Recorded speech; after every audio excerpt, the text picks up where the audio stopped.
Alrighty, folks, as promised, we are once again going live inside our school community of one rental at a time with the one and only Anna Kelly. Anna, we've been doing this together for 5 years. Can you believe that you and I have been talking roughly, 45, 46 times a year for 5 years? It's been crazy. It has been. It has been. It's been great. I'm really happy to keep doing this with you. Oh, absolutely. The audience loves you. Folks, remember, because we are in school, you can either A, raise your hand and I will call on you. You can ask Anna a question. If you're a little shy, you could put your questions in the comments and I will simply read them. Again, the sooner you get your comments in, the more likely I will get to them because I'm very democratic. I go top down. The first question gets asked first and on and on. So put your comments in, raise your hand, whatever you would like. But Anna, let's start. Was a wild start to the week.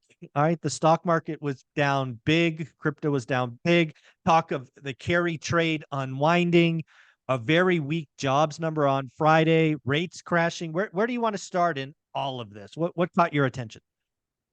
It's interesting because last week you asked me, what's the probability of a rate cut at the end of July? And I said none, unless we get a suddenly unemployment rate report that goes up, or we have a crisis. And then that might, cause the Fed to cut earlier. So it was interesting that we finally got that uptick in the jobs, the unemployment report, going from 4.1 to 4.3, which doesn't seem like a lot. But you and I've been saying for a while, we've been tracking, about 60% of states had been in recessionary territory, for several months now, since May or June. And so it was just a matter of time before the official unemployment reports really ticked up. So it didn't surprise me that we finally saw this larger number.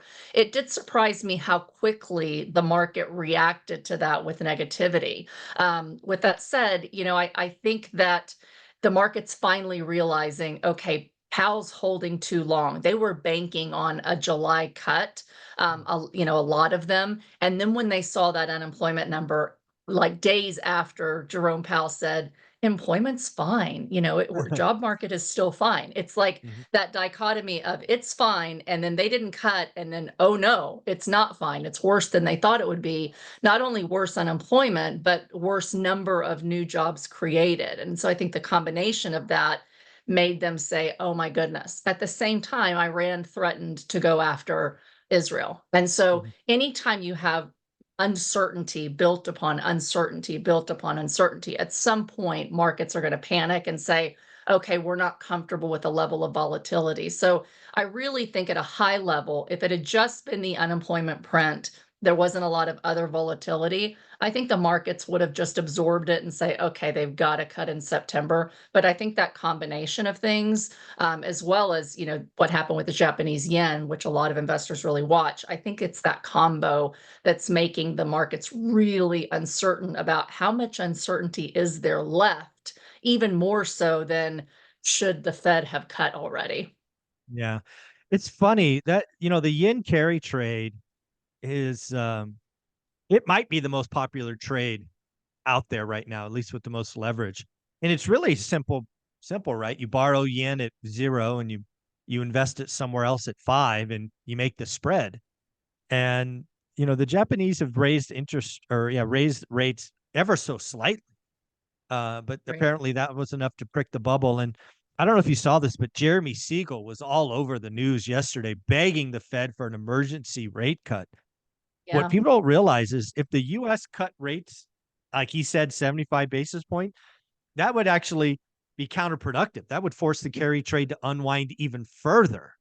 And absolutely. it's crazy to Yeah, I agree with that. I was kind of surprised that he came out and said that because Jeremy's a pretty smart economist, and I've agreed with him on a lot of different things. But the reality, and I made a post about this actually this morning, for anyone that does follow me on Facebook, feel free to go read it if it's helpful. But essentially, talking about should the Fed do an emergency rate cut, and what we've talked about, I think we've talked about it on the show maybe last week or the week before. But essentially, historically, when you have an end of a cycle where you've got, some softening, it's clear that you're starting to contract and you start to see unemployment start to tick up just a little bit. usually the markets don't panic until the Fed cuts rates. So historically, you have signs of recession, they start to build, but once the Fed actually cuts rates, they're admitting the economy is weakening and therefore recession's probably on the horizon. And that's when the markets go, oh my goodness, they actually cut rates. They see what we don't, and now we need to start selling. And so that starts kind of slowly, and then it kind of self-perpetuates and it creates this doom loop. So Mhm. the Fed's reaction says to the markets, we are we are a leading indicator, right? The Fed and Right. what they do is supposed to be a leading indicator. They're supposed to be ahead of the curve, not reacting to data like they have been lately, but I digress. So usually when they cut rates, that is the signal that immediately makes the markets react. This time, the markets are reacting in advance of the Fed cutting. And so if the Fed came out and said, oh no, the market's panicked. We had an uptick in unemployment a couple days after we said that unemployment was fine. They basically put back in the Fed put, and the Fed Mhm. put is what Jerome Powell has been trying to break. So Yes. historically, every time the market has a little temper tantrum and they Mhm. start to have a day or two that's off, the Fed comes in and they cut rates, and they do something to backstop something else that's breaking. And it basically is done to save the stock market. Well, Powell has been very clear that he is not listening to the stock market, that his goal is to get health in the financial system. And I think I talked about this last week as well, he wants to break the shadow banking system. He Yep. wants all the bad bets, whether it's loans or equities, to fall out, Mhm. to wash the slate clean like recessions kind of do. And then he'll have a legacy of having broken the zero bound interest rates, which stoke asset values and cause big crashes, having stopped the Fed put, and having really broke inflation. And so I think the worst thing that he could do is listen to Jeremy Siegel and do an Yeah. emergency rate cut. Even though I think he's behind and should have cut, now that the markets are panicking, if he does that, I think it's going to cause much deeper market panic, much greater sell-offs, and that Mm. creates that doom loop where businesses lose trillions of dollars in equity in days, which they've already lost a ton in the last 2 days. Then they start to lay off. Then the layoffs make the consumer nervous. The consumer, who has a lot of money in the stock market, more than they ever have been, in the past, starts to panic sell out of their 401ks. They stop spending because now they're really worried. And then that really deepens the recession. So I think that Powell will hold off till September unless the market rout is so terrible and the economic data that comes out this week is so much weaker than what they anticipate. Then I think he's going to have to, because they're going to try to stop the bleeding and stop that doom loop from happening before they even cut Yeah. rates. So yeah, he's in a precarious situation because they waited too long to lower rates. That's the reality.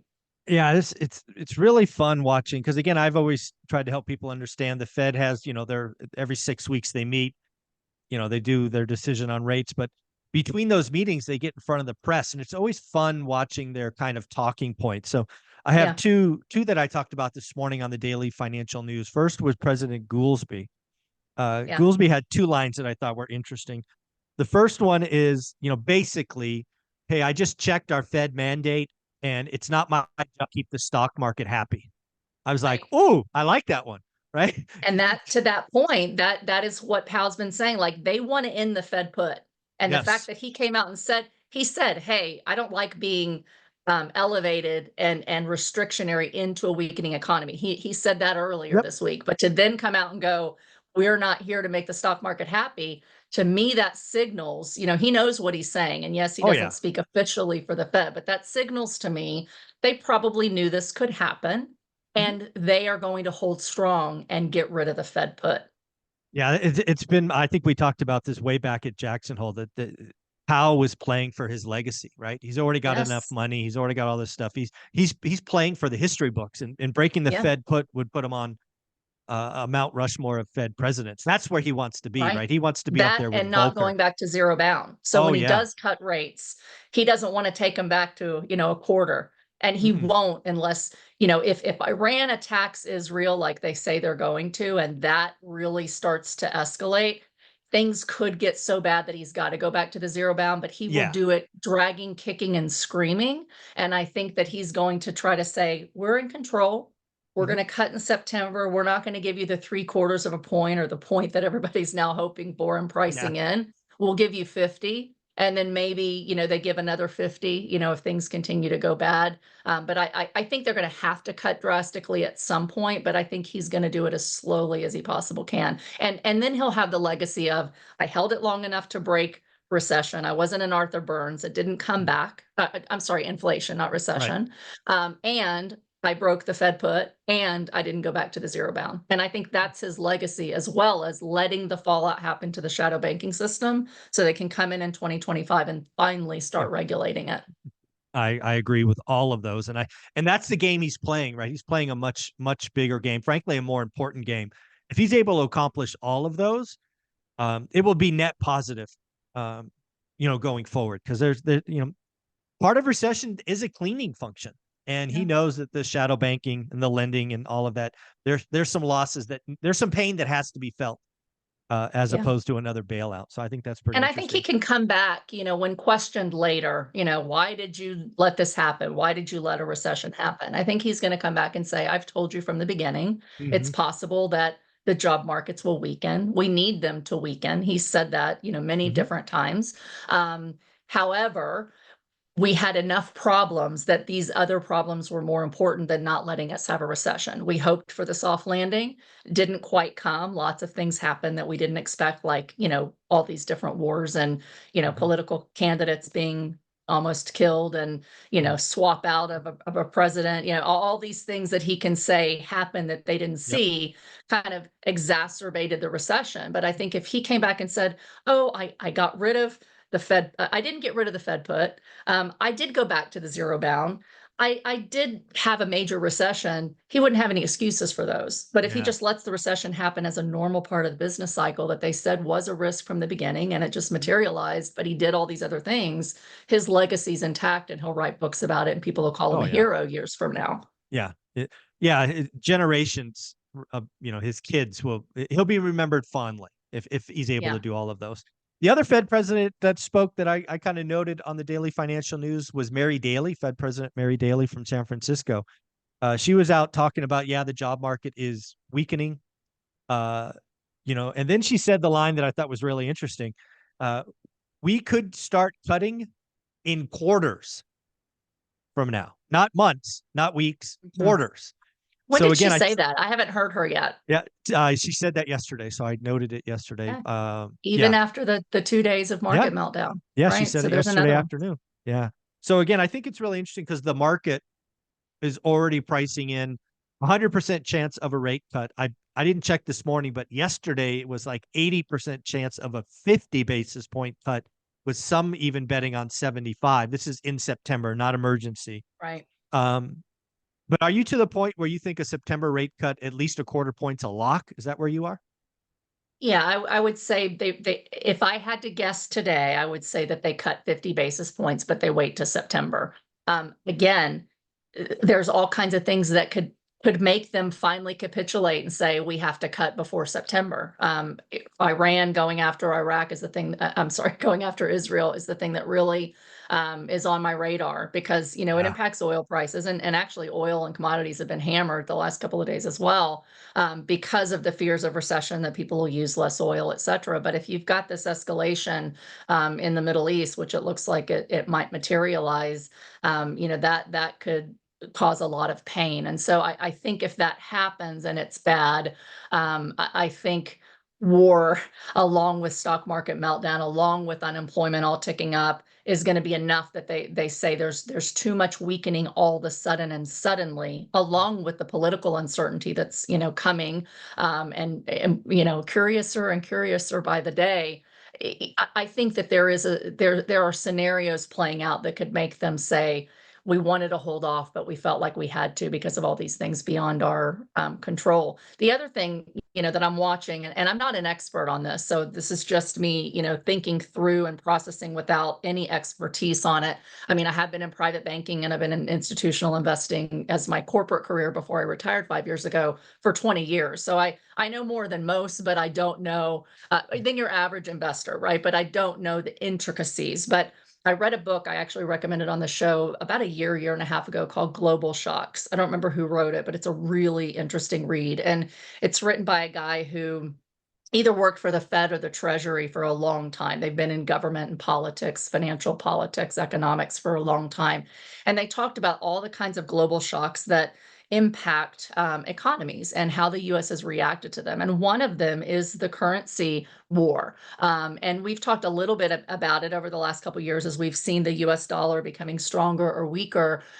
When the US dollar is strong, it's actually not great for our economy because it makes the cost to export things higher. So people in countries with a weaker currency, it costs them a lot more to be able to buy American goods. But we've seen a lot of strengthening and weakening of the dollar. We've been kind of the cleanest dirty shirt in the pile of dirty shirts economically, so still stronger than a lot of countries. But what happens is when you start to see trade wars and currency wars spike trade wars, and countries will react and do things to their currency to get an upper hand in their economy based on the net imports or exports and what fuels their economy. And so when I saw the yen do what it did yesterday, I thought this could be a very strategic move and a currency play, and it could impact trade. And the reality is, historically, there's multiple times in history. Again, I can't quote exactly when they were.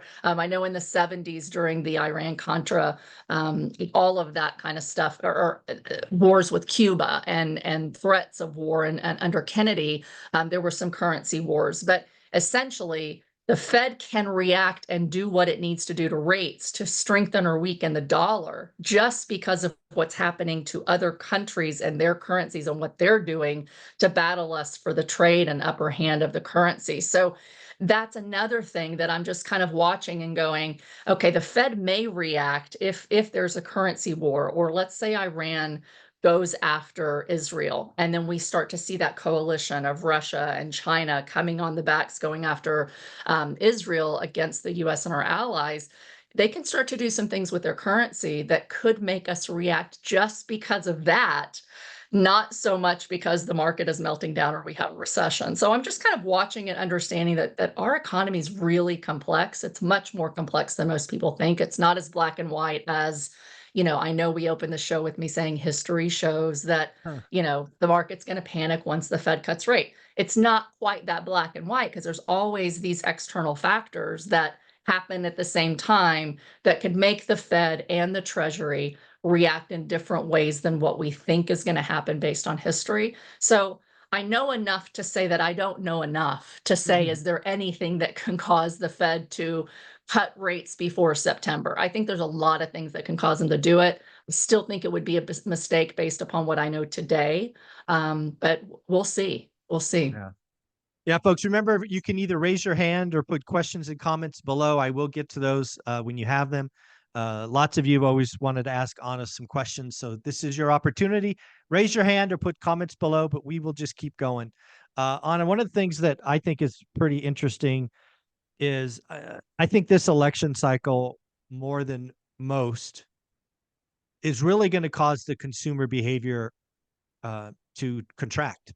Right? I called it a month ago probably that I think this is really going to be the start of the recession. I said it'll be backdated to June or July. A lot of that is because of the election cycle. We're hearing more and more people say, "I'll just wait till after the election to write an offer on a home." Right? Do these things, probably buy cars, things of that nature. Um, do you think that still holds? And that's even without the Iran Israel conflict. I just think I think the consumers in mass like, hey, too hard. I'm scared. I'm pissed off. Whatever that emotion is, they're just going to contract for a little while. What do you think? Yeah, I think that's already been happening. So when we talk about why I've thought that the recession technically should be backdated to the fourth quarter of last year based on lots and lots of employment data, a lot of leading economic indicators that actually were in the recession warning zone for several months.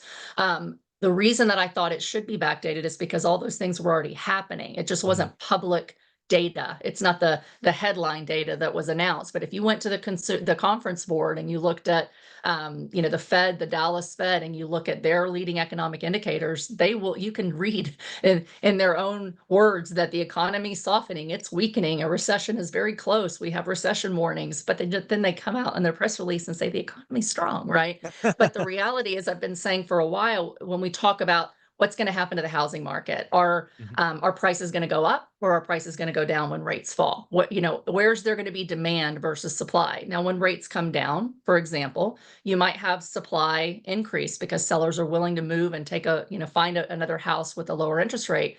But my worry has been the consumer, and whether their demand is actually going to really come back the way it has, because they have been through 4 years now, Michael, of surprises and things that they couldn't have anticipated, from COVID to the helicopter money, to the housing market, to the stock market, to Russia going after Ukraine and Hamas going after Israel, to all the things that have happened politically. It's just so much uncertainty and things they never thought could happen, that I think over and over and over they've been disappointed, especially if they've been trying to buy a house. Whether it's on the credit side or whether it's the supply and demand. Investors who have invested as limited partners in commercial real estate have been wiped out. We've seen Ponzi schemes. We've seen, what is it, FTX? We've seen all kinds of things happening. And at some point, consumers who are living check to check, last number I saw official was 66%. That's 2 months ago. Living check to check, credit cards already maxed. We know that 70% of travelers say they live check to check, but yet they're putting their summer vacation on credit cards. So we see that weakening of the consumer and kind of this volatility of the VIX and consumer confidence. And I think at some point consumers go, okay, things are not getting better. No matter if everybody tells us the economy's strong, I'm feeling it. I'm hurting. My auto loans are going in default. My interest rates are going high. I can't tread water. They're taking on 2 or 3 part-time jobs. Once that happens to the consumer, and all those things have happened, at some point the consumer breaks, and anything that doesn't go as they expect, any other unexpected, black swan event, is enough to make them go, I'm out. So Yeah, I'm I done. think even Yeah. without all the stuff that's happening politically, I think consumers are already there. I think what happened, with the assassination attempt and then the swapping of, Biden to Harris, I think that just breeds even more fear on top of fear already. And it might be the straw that breaks the camel's back. I think they're already broken. I think the consumer's been tapped out. And so it doesn't surprise me, especially now seeing the stock market, that they would say, I'm not going to buy a house for a while. Let's see what happens, because there's a lot of fear. No matter who wins, what will happen? Is there going to be riots? Is it going to strike up a civil war? Is anyone going to believe who won? You look at what's happening in, I think it was Argentina, and the election there. It might have been Venezuela. I might have them backwards. I'm sorry. But, I think the consumer has had enough uncertainty, and I don't think they come back as rapidly to buy houses and, have pent up demand as we think. I think the top 20% who are wealthy and still doing fine, they're going to still buy houses. The upper end's going to do better than the lower end. But I think the consumer is broken. And I think once you have an official recession, that's when their real fear comes, no matter who's in the election. And they say, I might lose my job. I can't afford to move. I can't let go of a down payment and closing costs. And I think it's going to be a while before they really start coming back in droves. That's just my prediction. I hope I'm wrong, Michael, but I think the consumer's broken. Yeah. It's going to be really interesting to watch because, again, I had that thinking about the consumer, and again, transactions breaking the bottom, which currently is 3.88 on existing home sales. I think we go below that in July when those numbers come out. But we've also seen a 1% drop in interest rates, right? They've gone from roughly 7.5 to 6.5, right? One of the outputs or outcomes of all of these, rate cuts are coming is we've seen a meaningful drop in interest rates, right? Yesterday was a 52-week low for interest rates, right? And, I've often wondered, even on this show, talking about where's the marginal demand? And to your point earlier, where's the marginal supply? So let's play with that a little bit. I think marginal demand's a little easier because it's just math, right? A 1% drop from 7.5 to 6.5 gives the buyers 10% more purchasing power, right? Either Mhm. they could buy a house 10% more, or they could save roughly 10% on the mortgage payment. That's meaningful, right? Also, you and I both know for the last 3 years, one of the hardest things to do was to buy an entry level house. Well, inventory is up 40%. Um, Now we are starting to see days on market, go north of 40. I think at some point we do get a slight tick up in marginal demand, but I think a lot of people, to my earlier point, are like, dude, I'm going to wait till after the election. I'm in no rush. I'll wait Yeah. till next season. What do you think of marginal demand? Yeah, a lot of it depends on how educated your home buyers are. When it comes down to it, I think most home buyers, whether they're educated about it or not, they don't know where things are going to go. There's been enough news that says we might have a softening and the Fed's going to cut rates. So I think they're hoping that the Fed cuts rates. But if they already own a home, right, that's a different segment of the consumer than those that want to own a home but don't. Let's say they're renters, but let's just talk about those that own a home, Yeah. right? Okay. They're looking at their mortgage payment, and we know 75-80% have mortgage payments that are much, much lower than what they are today, right? Yeah. They've got rates between 2 and 4. I think it's Mhm. 80% or under 4. Am I right? Or is it 80% or Yeah. under 5? But Yeah. somewhere between 75 and 80%. So even if they see a 6 handle, it's still going to cost them a couple $100 more a month to go buy a new home compared to their current mortgage rate. They're not looking at, oh, rates came down and I can save 10% versus yesterday. They're looking at their mortgage statement and saying, I'm paying $2,200 a month. And if I buy a new house today, by the way, any house I buy today is going to be more expensive than the one I'm in because home prices went up. But my mortgage payment's still going to go up $500. I think most of them are going to go, I can't afford to have my Yeah. mortgage payment go up 500. And to buy a new house, they're going to have to come up with closing costs. They're going to have costs to sell their home. They're going to have costs to buy their home. And what we've seen is that the savings have been depleted. The COVID era helicopter money savings have been depleted. So the average American has less than $4,000 in their checking account, in their savings account, right? Now Mhm. they're seeing their 401k money that they might have wanted to borrow against come down.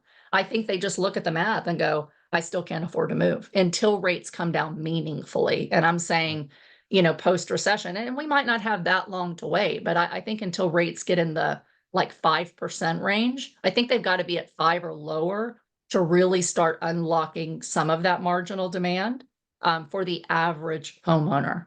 Yeah. That's where I was going to go next, marginal supply. And I think you're absolutely right. I think rates falling from 7.5 to 6.5 will get some marginal demand off the sidelines, right? The top 20% who's been shopping for their entry level home. Maybe they're an Nvidia employee or something. They've got stock money. So I think some demand comes back. But to your point, it does nothing to unlock supply. You're not going to go Right. from a 4 to a 6.5. The move up buyer, which I've been talking about for years, is out. They're broken. And Yeah. until the move up buyer is back in a meaningful way, the housing market's just going to continue to be broken. And I totally agree with you. I think the magic number is 5%. Yeah.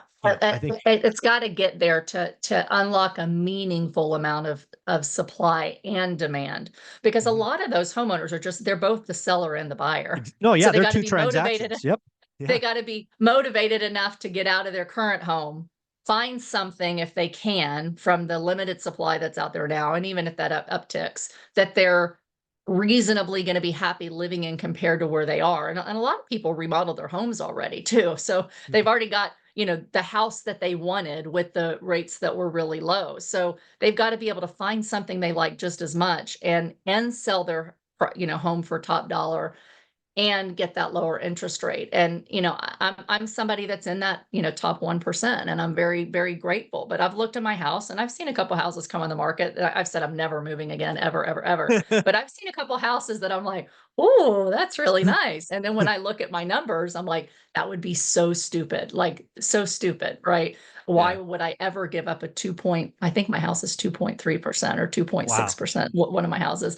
And so I just it wouldn't make sense. Right. And I think the average consumer, who again, 64-65% are homeowners, and about Mhm. 66% or more are living check to check. So you've got to take those things together and Mhm. say the average homeowner is living check to check. That average homeowner's cost of living has gone up 25% in Mhm. 4 years since they got that low interest rate. It's going to take a lot for them to go, Oh, for sure. okay, um, I can make that move and not think that it's stupid. So I don't think you're going to have this mass increase in supply and a mass increase in demand that's going to turn you into a buyer's market in most markets for months till you're on the other side of a recession being called.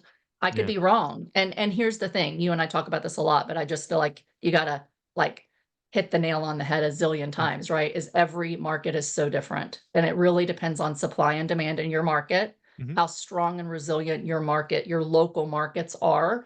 How many employers are there? Is it going to be a GM like situation in Detroit where one big employer goes under during a recession and everybody loses their jobs? That makes a big difference. So if you're in a market and you invest in markets where there's a really resilient, broad employment market, lots of different industries, lots of different sectors that aren't all hit hard at the same time, and you have a lack of supply and people want to keep moving there for jobs, you're going to do really, really well if you're a seller, and you're going to have to pay a premium if you're a buyer. That's different for different markets. And so it's really hard to make a broad sweep comment about what's going to happen in the housing market when it really is hyper local and dependent on the resilience of your market and the supply and demand that's there. Yep, totally agree. We're going to go to the questions now. Just again, if you want to put your questions in the comments, I will read them. The first question from Catherine is about your book. I looked it up. It's Global Shocks by Nicholas Sargent. Hopefully, I got That's that it. right. I'll put a link in the description, so if you want to click on it, you can. So yeah, Global Yeah. Shocks was the book. Now we got one from Trade Better. Um, what were your feelings about the folks in Europe? You just got back from a journey with your kids. What'd you think about what'd you think about Europe? It was amazing. We had a really great time. It was very, very busy. Lots of people shopping. I did notice, I went through France and Italy and Spain and, a lot of boutique shops, but a lot of very, very high end, stores as well. Versace, Dolce and Gabbana, etc. There were a lot fewer people in those very high end stores. Tiffany's, no, I mean, I peeked in the windows. Even though there's a little piece of me that was tempted to like, let's go in Tiffany's and France and buy something. I didn't do it, right? Because I know I don't need it. It's not going to make me happy and yada yada. I can buy cheapies, online that look just as good. But it was interesting because I did pop my head in some of the windows and there were not people in most of them and they had security. So the really high end, I think the consumers are smart enough to go, I don't need it. I'm not going to buy it. Not today. Right. Oh yeah, absolutely. However, there were lots of people on vacation, lots of people eating at expensive restaurants, lots of people, shopping throughout. And so I think that it was kind of evidence of what I see in the United States. It's a bifurcated world, and the top have gotten wealthier, and they're going to continue to spend because they've built up the wealth and the income to be able to do it, right? Mm. But I think most of the people who are traveling are either in that top end and saying, Yeah. I can afford it, I'm going to do it. And this might be my only chance to do it for a while before the economy gets worse. I did it. I planned it last year. I knew it was going to be an extremely expensive trip because there's 6 of us, right? And it wasn't cheap. But I said, this is a once in a lifetime for my family that I'm going to spend a lot of money and I'm going to do it. It's going to be worth the memories that I make. But I'm only able to do that because I had years and years of savings and living below Hmm. my means. But you look at the fact, and again, I'm going to keep coming back to 66% because that's the last official number that are living check to check. They shouldn't be traveling, but they are. The survey that we talked about just before I left said 70% of those traveling Yeah. say they live check to check. They're putting their trip on a credit card, but they're still going to go do it. Mm. So just because I saw lots of people out in Europe traveling and shopping doesn't necessarily mean that that's a good economy, that Europe is strong. It's mostly foreigners coming to Europe. And they're going to travel. It's kind of like, I'm going to do this because I want to make memories, even though everything else is kind of going wrong in my world for a Hmm. lot of different people. So if you're just basing it based on how many people are in Europe and shopping and eating, you would think the world's great. Everything's Mm. fine, just like the news says it is. But the reality is there's a deeper picture that you got to look at the data and see that wealthier people will always continue to travel. And in fact, if you look at the second quarter GDP, because most people are prepaying for their trips, like you got to buy Mhm. your tickets in advance, you got to buy your cruise tickets in advance. They prepaid probably the last, the second quarter, then they went on their trip. And so if you look at GDP, that print that was over 2% that kind of surprised people, it was all government spending, healthcare costs, housing costs, insurance costs, utility costs, and luxury travel spending. Mm. Well, they still spent. That doesn't mean that the consumer's healthy. It just means that they put it on their credit card and went anyway. So Yeah. that's just my general view of what I saw in Europe, and why I think that it doesn't necessarily mean that the economy is healthy overall. Another question from Trade Better was, have you ever thought about purchasing real estate abroad, like out of the country? I have. And in fact, I thought I would look at some stuff in Spain and in Portugal. To be fair, it was so hot. And I mean, I'm from Texas and I've never been so hot. But Yeah, you it's go hot out from there. Yeah. 7 a.m. to 7 p.m. on cobblestone streets up and down, Yeah. from mountain down to the ocean over and over again. By the time that I saw stuff, I'm like, okay, there's real estate for sale. I'm too tired to even look at it. I have thought about, I'm not a doomer. I'm a optimist, and the world always seems to figure things out, right? But I have thought about for several years, but never acted on it because it tells you I'm not that serious about it. But I've thought about, if I ever wanted to leave the United States and it got bad enough, where would I go? And Portugal has been one of those countries who has like this golden visa program that if you buy a property there, you have it for so long, you invest in a business, you can get a dual citizenship at some point. So I thought about it, but at the same time, I know what I know really well. And after buying investment property, vacation rentals, for example, in states that I don't live in, and seeing the volatility there, the reality is it'd be very, very difficult for me to manage well a property in another country that I don't understand. I don't understand the rules. A lot of Europe is really starting to crack down on short-term rentals and starting to ban them completely. And there's just not enough. If I was going to be going to Europe like at least 2 or 3 times a year, I might do it. But for me, there wasn't enough meat on the bone. It wasn't like a grand slam reward versus the risk. Of having a property in a country whose rules and economies and laws I don't understand, and especially going into what I believe is going to be a global recession. And so I just didn't think the time is right. Will I do it in the future? Maybe. When there's blood on the streets and there's a deep, deep crash at some point, maybe this year, maybe 10 years from now, I don't know. If the geopolitical stuff is good enough, I might buy a property in another country. I've really thought about it, but just not compelling enough to me with all of the world uncertainty and where I think the economy is headed for at least, at best case, a flat decade. Yeah, love that. Love that. Question from Paul. First and foremost, Paul, congratulations to you. It looks like you're retiring in 2025, January 2025. That's right around the corner. Congrats. Paul's question is, hey, basically he knows single families. They own 22 of them at this point. He's wondering, given that he's going to retire in 2025, should he stay in his lane with single families, or should he open it up and start to understand the multifamily dynamics, given what at least I think is coming in 2025, some significant pain. Given what here on it, what would be some advice for Paul, perhaps? Yeah, first of all, congratulations. Your retirement is within view, and I know exactly how that feels. It's exciting, but it's also scary. And when I first gave my notice, I mean, I had been working for 10 years to get to that point. When I was really ready to give my notice, I was like paralyzed with fear. Like, what am I Uh-huh. doing? Is this the right thing? I have a six-figure job. I have a great job. What am I doing?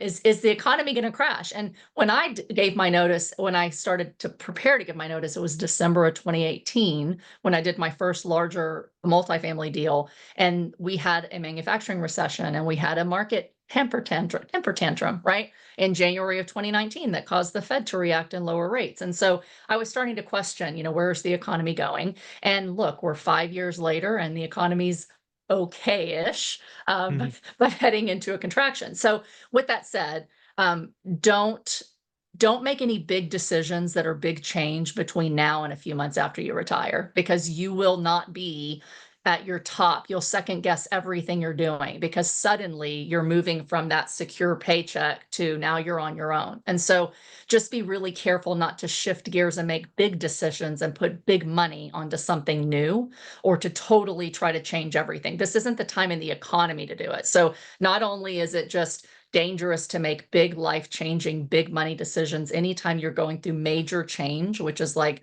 death, divorce, job change, retirement, moving, those types of things. You also want to look at the reality that we're on the cusp of a deep decline economically. And so you've got to understand that anything you invest in, the income and the asset values likely are going to fall over the next couple of months to year or two. And a recovery usually lasts 2 to 3 years beyond a recession once it's over. So you're going to have probably, I would say at best 2, at worst maybe 4 to 5 years of somewhat depressed values and income. Now, the good thing as investors, we want to be opportunistic. So it's also the best time to make generational wealth is when you buy at the bottom. But when you buy something that you understand to some extent, you're going to make better decisions because you're an educated buyer on that regard. And so if you own 22 single family rentals, if you see good deals that look like a good deal to you, that meet your number one investment goal. And again, I always put back on my private banker hat and I say, it's not about the building. It's where are you today and in the next 5 years and what's your number one investment goal? Is it you need more income? You want more equity and appreciation? Or you're in wealth preservation mode. And depending on what you've built up to prepare for this retirement, your answer might be different. But let's just pretend you want more income. Okay, you're giving up the check, you've had the 22 rentals, and now you want more income from the rentals. Only do deals in the markets where a good deal is and what a good deal looks like. And only do good deals or great deals. Don't do anything mediocre. So I would first start with sticking with your single family and looking whether you can find those types of single families where you've already had success before you move up to multifamily. With that said, I love small multifamily. Small multifamily, one, duplex, triplex, quad. If they're in your market, find the biggest of those you can. I made my wealth with 4-unit apartment buildings because they were all over my local market. There weren't duplexes and triplexes, not many, but there were lots of 4-unit. So if you have 4-unit buildings, you can get residential loans that you can lock for 30 years. So the thing that I love about small multis is you can lock those rates for 30 years. And if you're buying in a recession with values that hopefully are at least somewhat depressed, depending on your local market, and you can get a DSCR loan and lock that historically low interest rate for 30 years, you're going to be really happy. You're going to cash flow better over time. They're going to appreciate and you're going to be really happy. There's a lot more risk with multifamily. And yes, there is huge opportunity because multifamily is already down 20 to 40% across the country, but you need millions and millions of dollars to take it down. And unless you've got millions on the sideline and teams and partners who have extensive experience, I'm talking 20 years experience, you're setting yourself up to make some life-changing risk, to make a bad bet that's not going to cost you a couple $1,000s or 10,000 on the bad bet, but a couple $1 million. And so I would say bigger is not always better. Trust me, I've invested in everything up to 500-unit apartment buildings. And my biggest pain right now is my almost 500-unit apartment building and a 400-unit apartment building because interest rates are out of my control.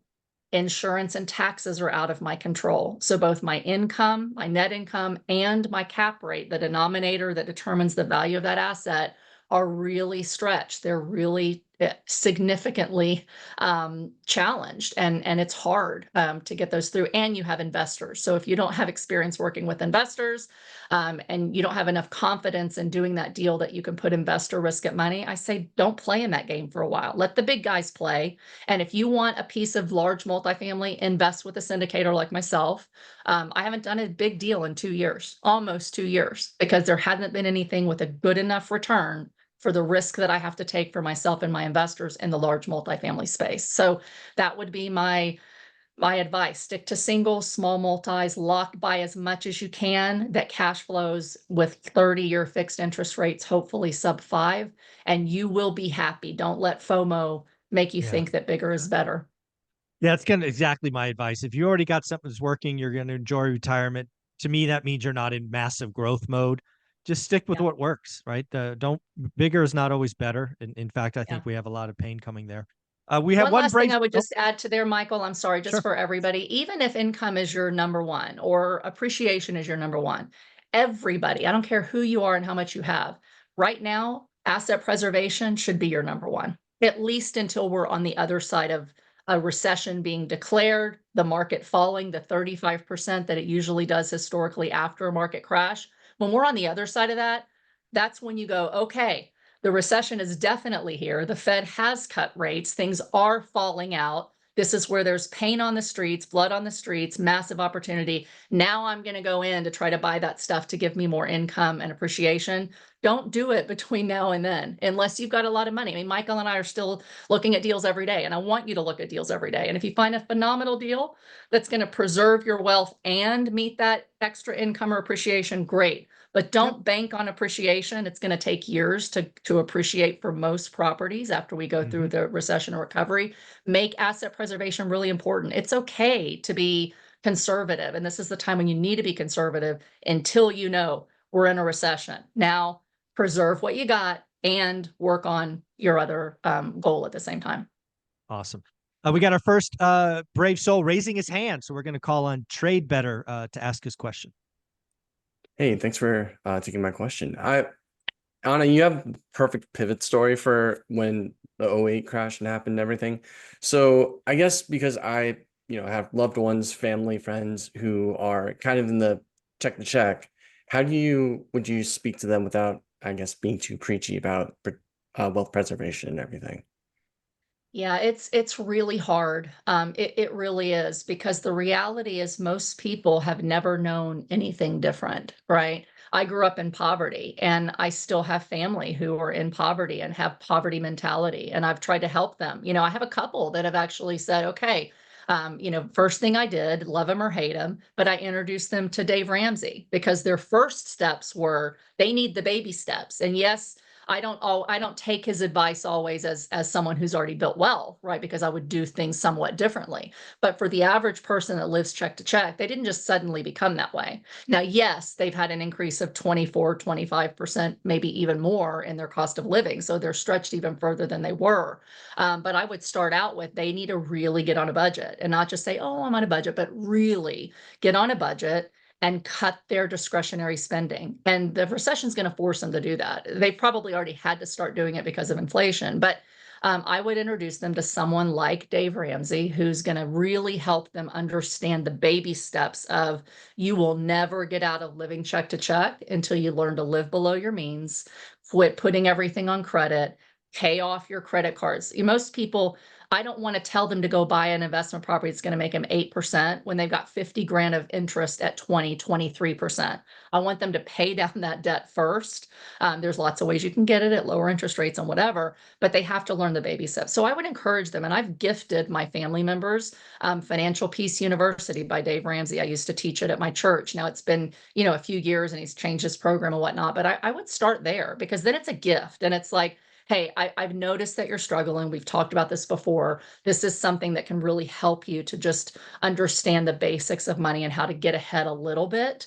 And then once they have that huge credit card paid down, then you can start talking about them about investments. But the reality is most people, if they can invest in their 401k and dollar cost average and get that company match of 6% or 100% match for a lot of companies up to 6%, that's good enough for them to get started.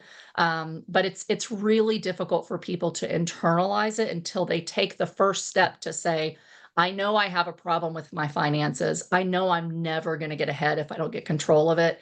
And then and only then do you really start talking to them about here's how you can make money in investments. Most people just look 66% of the American households, and that's about a little more than those that own homes. They're already homeowners and they're already falling behind. And so unfortunately, it's only about the top 25% that even invests in the stock market and invests in anything. So start there, help them, just get some basic financial literacy down. And then when they're ready, if they've got some savings or they've got maybe a 401k and they want to start investing with that.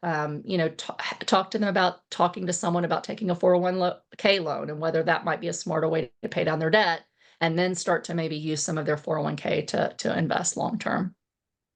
Yeah, one of the things that I would recommend, and I only recommend things that I've done, is really do an audit.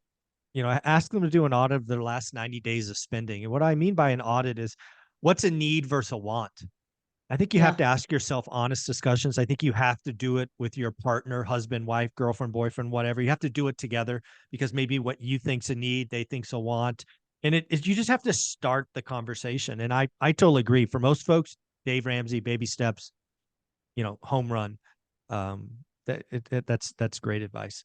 Yeah. And I Excellent. did financial peace for 7 years. And if I had not lived well below my means for 7 years as we worked to pay off my husband's business startup debt, I never would have created the wealth that I did. I couldn't have done it. So, we did it. And it's story for another day. I think I did a show with Michael about it. But, when we got out of personal debt, we actually called Dave Ramsey and said, we're debt free. And then I said, okay, is it different? Is it okay to use credit cards or debt to go in to start a business? Because it's, everyone's telling me the economy's booming. This was 2007. And you have to spend money to make money, and we need a business startup debt. He goes, don't do it. This is not the time to start a business. And you do not go into debt to start a business. 95% of you are going to fail. Wait, work for someone else, save up the money, and then start the business. And I thought, I know better. I was in private banking and I knew investments, and we thought the economy was going to be great. And I didn't listen. And it cost me 10 years of my life because we started a business with 700,000 in business startup debt. So as much as, yes, there's things that I don't agree with him on, I invest differently today. Real estate is the way I made wealth. It's the way he started to lose wealth. If you're that starting off investor until you've created wealth, he has a lot of really good principles for you. Yeah. Great. Thank you very much. Thank you. Well, Anna, we're just about up at the 9:00 hour. What are kind of your closing thoughts for the group as we wrap up another week of conversations? What do you think?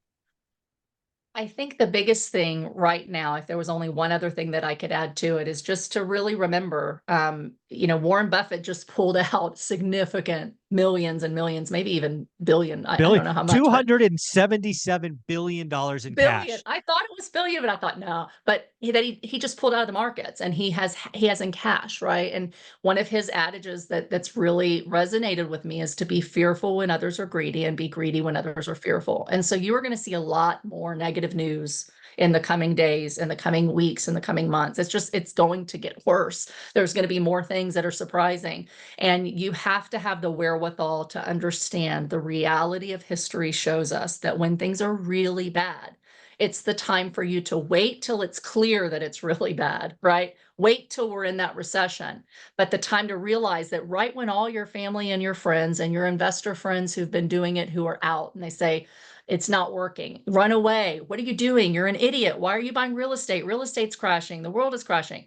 When everybody says that you're the idiot and they stop doing it because they're afraid, that is the time for you to run into the fire, because that is the time when you are going to make generational wealth. You've got to do it slowly and methodically and understand your market, understand what a good deal looks like. But that's when you go, and that's when everybody else is running away because your competition's out. Your sellers are more motivated. You've got really cheap debt to go buy properties with. So that's the time that you go in. So don't get afraid and more afraid when more scary things happen that seem to be outside of your control. But don't take action that's uneducated action and think that I can buy anything now because there's blood on the streets.